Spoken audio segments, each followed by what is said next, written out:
So ayun guys, 5:30 na ng umaga. So andito na kami, Tagalog. Naanami diri sa sa farm. So happy ta jud kay kung maabot sa ako ang area, kay bawat isa sa mua is naman may kanya-kanya ng mga area. So maupod ni siya diri ako ang area. So ayun, naana ko diri sa tunga-tunga sa gumahan. So kuhaon na nato ang atong tapping knife.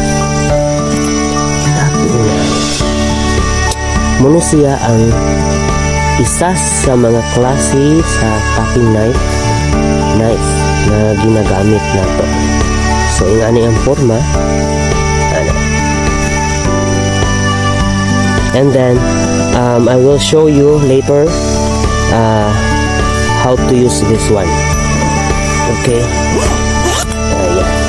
So first thing you gonna do, imong buhaton o nang butang is i-check nimo kung nakaplastar ba ni siyang imuhang saluranan. Kay kung dili, so masayang ang imuhang dagta, ang imuhang rubber latex, and then yun, sayang imong effort. So imong buhaton, i-plastar sa nimo siya. So give me a moment kako sa ning i-plastar. So ayan, as you can see, plaster na siya, and remove na nato ang some water. So kailangan nato na siya i-remove. So and then ito, itong tawag ko na by the way, this is called spout. Kunin natin to. Yan, kunin mo lang yan. Yan. So kunin mo yan siya, and then i-plaster na to ang spout.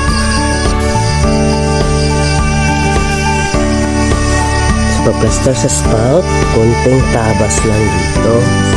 Ganyan.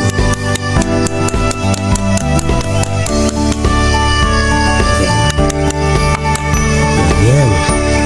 And then tanggalan na natin. So using this, depende sa position, pero kini in this case sa position is ganito. Konti lang yung kunin mo, ganyan. Ayan, no? You have to slowly and carefully do it. Ayan. Ayan.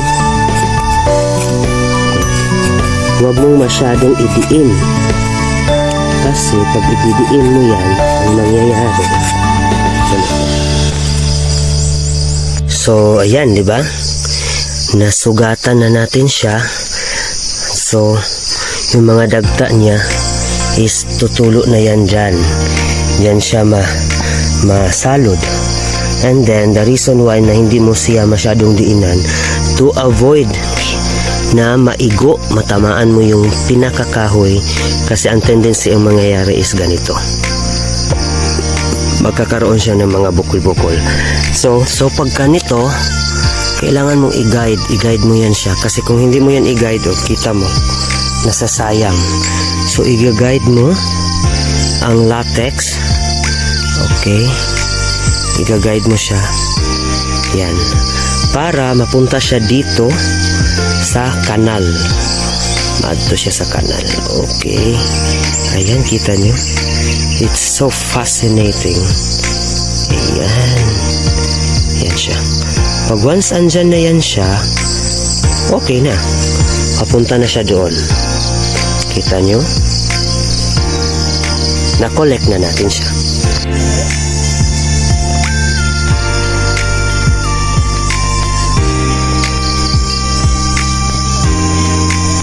So guys, kagabi, grabe kakusog ang ulan.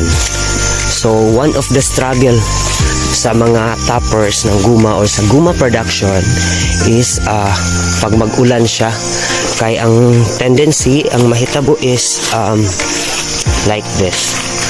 So ganyan. See? Ito, maswerte ito kay wala siya na wash out. Mura siya pahagahi pa siya. But we are going to look for another one. Ito okay din to. Okay, hindi siya na washed out. Well, ito kasi is na-tap siya morning. So, may enough time of a day pa kasi hapon naman yon o gabi umulan. May enough time of the day na mag-coagulate siya or magtigas, magahit. So, but then yes, I will show you doon sa mga medyo late na namin na na tap kasi na wash out yung iba.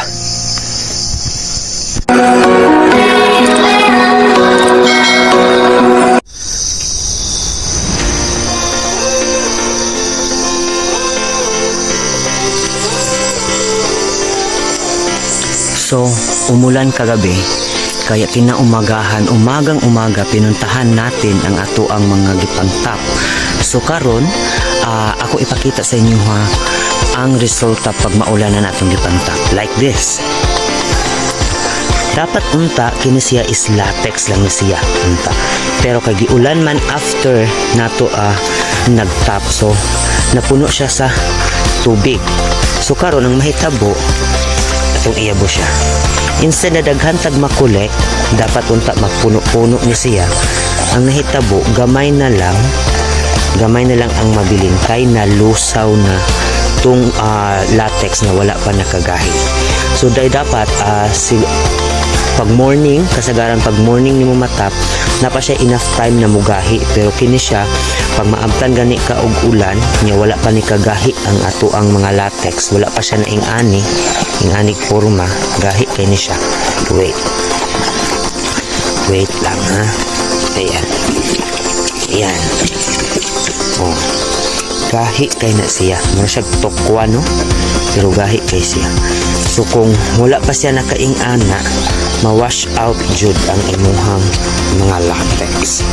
So by the way, karong adlaw di ay this is the third time kay kining mag tap ta kay dapat at alternate man siya. So kami diri is NWF ni diri nga area. So and the rest of that day is napami lahi nga mga area na ginatapan. So morning kaayo mi nag-adto diri to check lagi sa nahitabo sa tong gipang tap the other day nga giulan. So by the way, akong ipakita sa inyo ang mga full process ani and the next days kay daghan patag pwede nga ma-share sa inyo about rubber plants production and everything. So that's it for today's video. Kay tiwason sa namo ni og tap diri, and subscribe and follow me for more. And you know guys, gusto ko talagang i-showcase ang rubber plant plantation, rubber plant production diri sa Marilog district kay murag wala kaayo siya na acknowledge sa ato ang ahensya, knowing na pertigid kalayo ning kwan. And to the fact na we are like dili lang kami in general, Asia in general produce a large amount of or contribute sa dako nga amount of rubber production. Kay mo ba na ginabuhat nato og mga ligid, mga shoes and everything na made in rubbers.